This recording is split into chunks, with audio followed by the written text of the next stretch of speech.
성도 여러분 반갑습니다. 오늘 거룩한 주일 하나님께 예배하고 저녁 시간 또 이 가정 예배를 통해서 함께 말씀을 듣고 우리 자신을 돌아볼 수 있는 귀한 시간에 함께하는 여러분에게 하나님의 크신 은혜가 충만하게 임하시기를 간절히 바랍니다.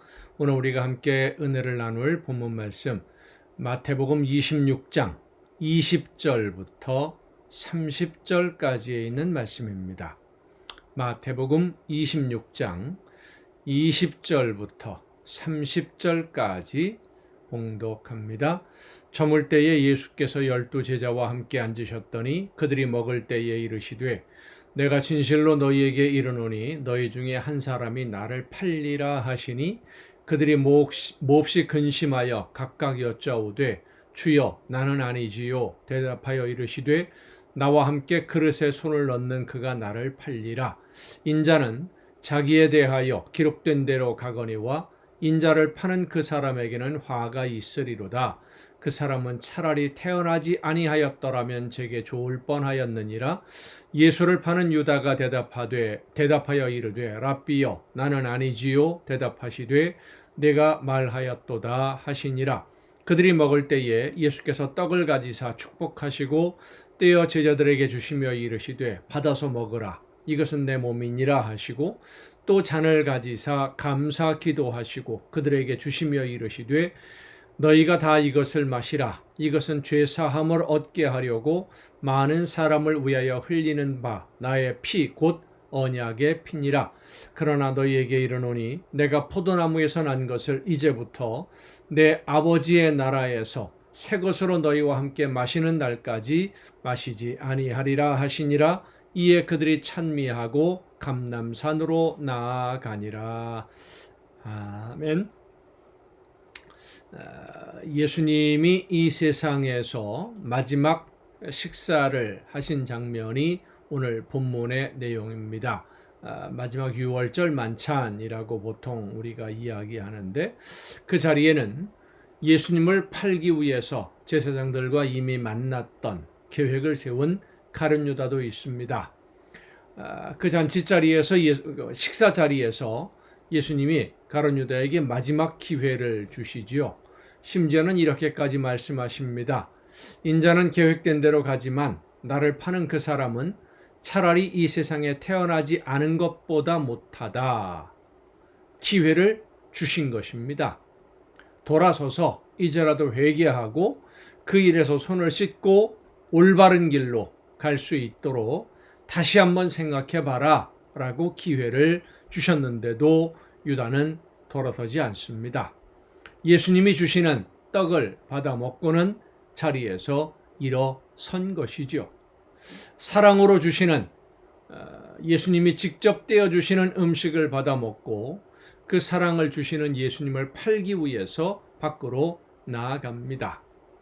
죄의 속성이 바로 그렇습니다. 한번 발을 들여놓으면 발을 빼기가 어렵습니다.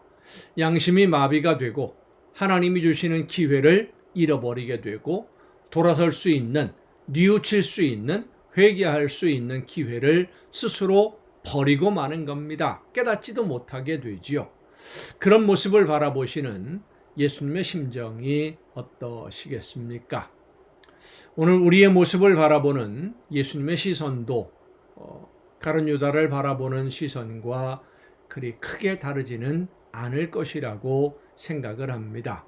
날마다 하나님의 은혜 가운데 오늘을 살고 있다라고 말은 하고 있는데 마음과 생각은, 행동은 죄에 날마다 빠지면서 내가 얼마나 무서운 죄를 범하고 있는지도 모르고 세상의 즐거움에 점점 더 깊숙이 빠져들어가면서도 나는 예수님을 믿는다 라고 생각만 가지고 있는 우리를 바라보시는 예수님의 시선을 생각해 봐야 될 것입니다. 그 무서운 육신의 죄를 벗고 하나님이 원하시는 뜻을 이루는 도구로 쓰여질 수 있도록 우리가 돌아설 때를 우리 주님은 기다리고 계십니다. 지금이라도 하나님의 말씀을 바르게 듣고 성령의 인도하심을 따라 순종할 수 있기 위해서 더 이상 늦어서 안 된다라는 것은 없습니다. 하나님의 말씀 앞에서는 지금이라도 지금이 최적기입니다. 더 이상 늦지 않도록 돌아서야 됩니다. 죄라고 하는 것 참 무서운 것입니다. 예수님을 3년 동안 따라다니면서 말씀을 듣고 깨달았던 그 모든 것을 버리고 오직 돈을 벌기 위해서 스승을 팔아버리는 일까지도 서슴지 않게 되는 것이 바로 욕심으로부터 시작된 죄입니다. 이 죄가 오늘도 우리 모두를 노리고 있습니다. 유혹을 합니다.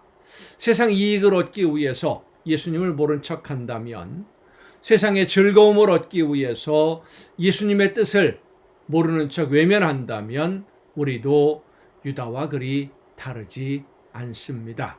지금 내가 서 있는 자리를, 내가 하고 있는 일들을 다시 한번 바라볼 수 있기를 바랍니다. 제사장에게로 돈을 받기 위해서 가던 그 발걸음을 돌리면 되는 것인데 유다는 계속 그 길을 갑니다. 예수님을 향해 가지 아니하고 세상을 향해 가고 있었던 것이죠.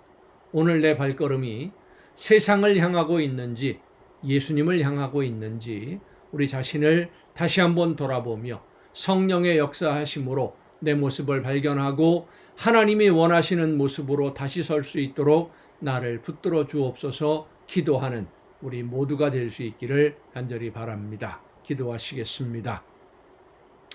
크신 사랑으로 저희들의 발걸음을 이끌어 주시고 인도해 주시는 아버지 하나님, 하나님의 나라를 바라보며 예수님을 바라보며 하나님이 기뻐하시는 일을 위해서 한 걸음 한 걸음 더 가까이 나아가야 할 저희들이 세상 욕심 때문에 오히려 하나님으로부터 멀어지고 예수님으로부터 멀어지고 있는 것은 아닌지 돌아볼 수 있는 은혜를 허락하여 주시옵소서.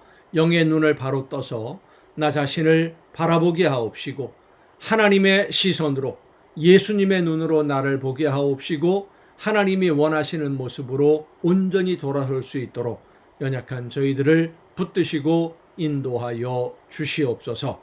이 모든 말씀을 예수님의 이름으로 기도하옵나이다. 아멘. 오늘 우리가 함께 통독할 하나님의 말씀은 욥기서입니다. 의인이 이 세상에서 고난받는 이유가 무엇일까? 의인, 그러면 하나님의 말씀대로 순종하는 사람인데 의롭고 선하게 살려고 하는 사람들이 고난받는 이유가 뭘까? 어려움을 당하고 있으니까요. 실제적으로 그 이유가 무엇일까에 대한 대답이 욥기서라고 할 수 있습니다. 이 욥이라고 하는 인물이 실제 존재하던 인물인지 아니면 가공에 없는 사람을 만들어낸 것인지는 성경을 연구하는 학자들 사이에서도 많은 논란이 있습니다만은 일반적으로 욥은 실제로 존재하던 실제 사람이라기보다는 의인의 고난 문제에 대한 답으로 저술된 책의 한 주인공으로 만들어진 사람이다 라고 하는 것이 보편적 정설입니다. 그렇다고 하더라도 우리는 욥기를 통해서 하나님의 말씀을 들어야만 합니다. 먼저 생각할 것은 욥처럼 하나님에게 인정을 받고 칭찬 듣는 사람이 과연 얼마나 될까 하는 것이죠. 욥과 같은 의인이 아닌데도 오늘 우리는 하나님의 자녀로 인정받았고 영원한 하나님의 나라를 약속받은 성도가 되었습니다. 그것은 전적인 하나님의 은혜의 선물이라는 것을 우리는 잊지 말아야 됩니다. 또 욥은 그의 삶이 의로웠을 뿐만 아니라 그 마음과 생각도 하나님을 절대적으로 신뢰하는 사람이었다라고 하는 것입니다. 자신에게 닥치는 모든 시련을 하나님의 섭리하심으로 보고 하나님은 뭔가 계획하시는 것이 있다라고 믿었고 그대로 받아들이는 이 욥을 오늘 우리도 본받을 수 있어야 됩니다. 작은 일 하나 때문에 슬퍼하거나 원망하거나 불평할 것이 아니라 이 모든 일들을 이루어서 결국은 합력해서 선한 열매를 거두시는 하나님의 계획을 믿고 기다리는 것이죠. 또 욥과 같은 시련을 욥처럼 그렇게 견디는 사람도 그리 많지 않다라는 것을 오늘 우리는 다시 한번 생각해 볼 수 있습니다. 시련이라고 하는 것은 하나님의 은혜를 사모하며 기다리며 견디는 것이지, 우리가 어떤 그 지혜로 그 문제를 해결하고 우리의 능력으로 피해 간다거나 해결할 수 있는 것이 아니다라고 하는 것을 우리는 생각해 봐야 됩니다. 자, 욥기서 1장부터 함께 통독하시겠습니다. 우스 땅에 욥이라 불리는 사람이 있었는데 그 사람은 온전하고 정직하여 하나님을 경외하며 악에서 떠난 자더라. 그에게 아들 7과 딸 3이 태어나니라. 그의 소유물은 양이 7,000마리요 낙타가 3,000마리요 소가 500결이요 암나귀가 500마리이며 종도 많이 있었으니 이 사람은 동방 사람 중에 가장 훌륭한 자라. 그의 아들들이 자기 생일에 각각 자기의 집에서 잔치를 베풀고 그의 누이 3명도 청하여 함께 먹고 마시더라. 그들이 차례대로 잔치를 끝내면 욥이 그들을 불러다가 성결하게 하되 아침에 일어나서 그들의 명수대로 번제를 드렸으니 이는 욥이 말하기를 혹시 내 아들들이 죄를 범하여 마음으로 하나님을 욕되게 하였을까 함이라. 욥의 행위가 항상 이러하였더라. 하루는 하나님의 아들들이 와서 여호와 앞에 섰고 사탄도 그들 가운데에 온지라. 여호와께서 사탄에게 이르시되 네가 어디서 왔느냐? 사탄이 여호와께 대답하여 이르되 땅을 두루 돌아 여기저기 다녀왔나이다. 여호와께서 사탄에게 이르시되 네가 내 종 욥을 주의하여 보았느냐? 그와 같이 온전하고 정직하여 하나님을 경외하며 악에서 떠난 자는 세상에 없느니라. 사탄이 여호와께 대답하여 이르되 욥이 어찌 까닭없이 하나님을 경외하리이까? 주께서 그와 그의 집과 그의 모든 소유물을 울타리로 두르심 때문이 아니니까. 주께서 그의 손으로 하는 바를 복되게 하사 그의 소유물이 땅에 넘치게 하셨음이니이다. 이제 주의 손을 펴서 그의 모든 소유물을 치소서. 그리하시면 틀림없이 주를 향하여 욕하지 않겠나이까. 여호와께서 사탄에게 이르시되 내가 그의 소유물을 다 네 손에 맡기노라. 다만 그의 몸에는 네 손을 대지 말지니라. 사탄이 곧 여호와 앞에서 물러가니라. 하나님의 섭리 하나님의 권세 안에 모든 것이 다 맡겨져 있는데 하나님의 그 주권 안에 있다는 것이죠. 하나님이 허락하지 않으면 사탄이 건드릴 수 있는 것은 아무것도 없습니다. 하나님이 허락해야만 건드릴 수 있는 것뿐이죠. 하루는 욥의 자녀들이 그 맏아들의 집에서 음식을 먹으며 포도주를 마실 때에 사환이 욥에게 와서 아뢰되 소는 밭을 갈고 나귀는 그 곁에서 풀을 먹는데 스바 사람이 갑자기 이르러 그것들을 빼앗고 칼로 종들을 죽였나이다. 나만 홀로 피하였으므로 주인께 아뢰러 왔나이다. 그가 아직 말하는 동안에 또 한 사람이 와서 아뢰되 하나님의 불이 하늘에서 떨어져 양과 종들을 살라버렸나이다. 나만 홀로 피하였으므로 주인께 아뢰러 왔나이다.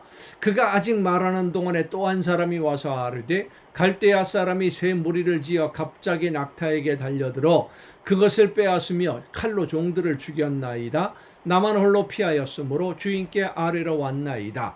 그가 아직 말하는 동안에 또 한 사람이 와서 아뢰되 주인의 자녀들이 그들의 맏아들의 집에서 음식을 먹으며 포도주를 마시는데 거친 들에서 큰 바람이 와서 집 네 모퉁이를 치매 그 청년들 위에 무너짐으로 그들이 죽었나이다. 나만 홀로 피하였으므로 주인께 아뢰러 왔나이다 한지라. 욥이 일어나 겉옷을 찢고 머리털을 밀고 땅에 엎드려 예배하며 이르되 내가 모태에서 알몸으로 나와 싸운즉 또한 알몸이 그리로 돌아가올지라. 주신 이도 여호와시요 거두신 이도 여호와시오니 여호와의 이름이 찬송을 받으실지니이다 하고 이 모든 일에 욥의 범죄하지 아니하고 하나님을 향하여 원망하지 아니하니라. 하루아침에 모든 것을 이렇게 잃어버린다. 제정신이겠습니까? 그런데도 욥은 하나님께 불평하지 않습니다. 2장입니다. 또 하루는 하나님의 아들들이 와서 여호와 앞에 서고 사탄도 그들 가운데에 와서 여호와 앞에 서니 여호와께서 사탄에게 이르시되 네가 어디서 왔느냐? 사탄이 여호와께 대답하여 이르되 땅을 두루 돌아 여기저기 다녀왔나이다. 여호와께서 사탄에게 이르시되 네가 내 종 욥을 주의하여 보았느냐? 그와 같이 온전하고 정직하여 하나님을 경외하며 악에서 떠난 자가 세상에 없느니라. 내가 나를 충동하여 까닭없이 그를 치게 하였어도 그가 여전히 자기의 온전함을 굳게 지켰느니라. 사탄이 여호와께 대답하여 이르되 가죽으로 가죽을 바꾸오니 사람이 그의 모든 소유물로 자기의 생명을 바꾸올지라. 이제 주의 손을 펴서 그의 뼈와 살을 치소서. 그리하시면 틀림없이 주를 향하여 욕하지 않겠나이까. 여호와께서 사탄에게 이르시되 내가 그를 네 손에 맡기노라. 다만 그의 생명은 해하지 말지니라. 사탄이 이에 여호와 앞에서 물러가서 욥을 쳐서 그의 발바닥에서 정수리까지 종기가 나게 한지라. 욥이 재 가운데 앉아서 질그릇 조각을 가져다가 몸을 긁고 있더니 그의 아내가 그에게 이르되 당신이 그래도 자기의 온전함을 굳게 지키느냐? 하나님을 욕하고 죽으라. 그가 이르되 그대의 말이 한 어리석은 여자의 말 같도다. 우리가 하나님께 복을 받았은즉 화도 받지 아니하겠느냐 하고 이 모든 일에 욥이 입술로 범죄하지 아니하니라. 그때에 욥의 친구 세 사람이 이 모든 재앙이 그에게 내렸다 함을 듣고 각각 자기 지역에서부터 이르렀으니 곧 대만 사람 엘리바스와 수아 사람 빌닷과 나아마 사람 소발이라. 그들이 욥을 위문하고 위로하려 하여 서로 약속하고 오더니 눈을 들어 멀리 보매 그가 욥인 줄 알기 어렵게 되었으므로 그들이 일제히 소리질러 울며 각각 자기의 겉옷을 찢고 하늘을 향하여 티끌을 날려 자기 머리에 뿌리고 밤낮 7일 동안 그와 함께 땅에 앉았으나 욥의 고통이 심함을 보므로 그에게 한마디도 말하는 자가 없었더라. 3장입니다. 그 후에 욥이 입을 열어 자기의 생일을 저주하니라.